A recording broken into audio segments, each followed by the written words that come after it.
have anything possible to do with this week's events and losing no, 30 wins? No, listen, we didn't even talk about that. I never mentioned it to our kids, and the bottom line is we wanted to get prepared for this game in terms of the focus that we needed to do to play against a really good football team. And that's been our mantra, and we're not going to change it for anybody or anything. You take care of today. We'll take care of tomorrow, and that's exactly what we're going to continue to do.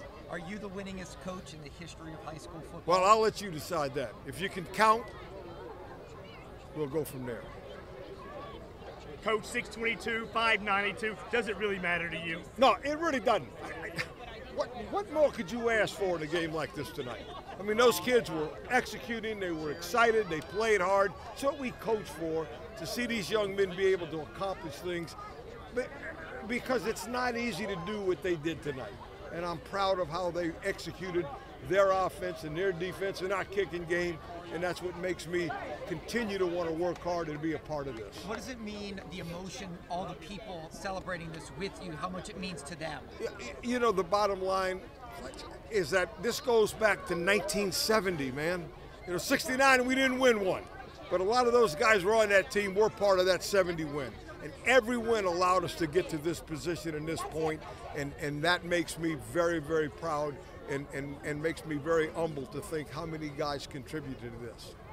JT, not to belabor the point, but since I haven't heard you say it or read it, do you recognize that you had to forfeit 30 games in your 591, or do you think you're 622? I'll let you count. No, come on. No, look, come on. You're a professional. You've been in this business. Here's 50. the deal. All right. I was told early on that by who? People of authority, that it was the school's loss, not the person's loss. Right. I've heard that before. I'm not crazy about that philosophy, and I'll have more to say about that at the end of the season. I want to focus on what we got to do for the playoffs. Okay. Very good. Tonight, the defensive effort, just flying around, tackling so well outside, limiting an explosive offense. How impressive was it? Really was. And our defensive coach, Leon Curtis, kind of heads that group. Steve calls the defenses. They were a well prepared team, and they executed. And when you do that, it gives you a chance. Look, that's an awfully good football team we played tonight. They're not 9-0 for no reason, and they're going to be a serious contender in the playoffs. We've got to just continue to move in that direction. You told us on Poydras at the end of last season, look, we can throw the ball a little. Dagan comes out and has 3 passing touchdowns and a 4th down one in the second quarter. That was huge. A lot of people don't think that we spend time working on our passing game, but we do. And we're capable of throwing it. We got a quarterback that can throw it. We got a number of receivers that can catch it.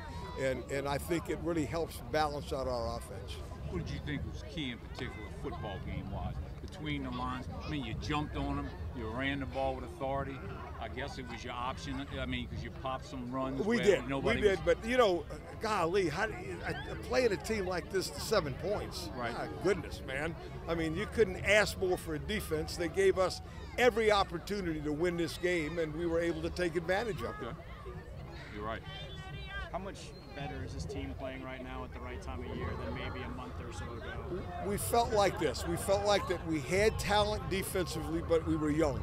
And losing that Zachary game early, I think, hurt us a little bit because we didn't get that real challenge early. But we continue to progress through this. Come on, Dad, you got to turn around.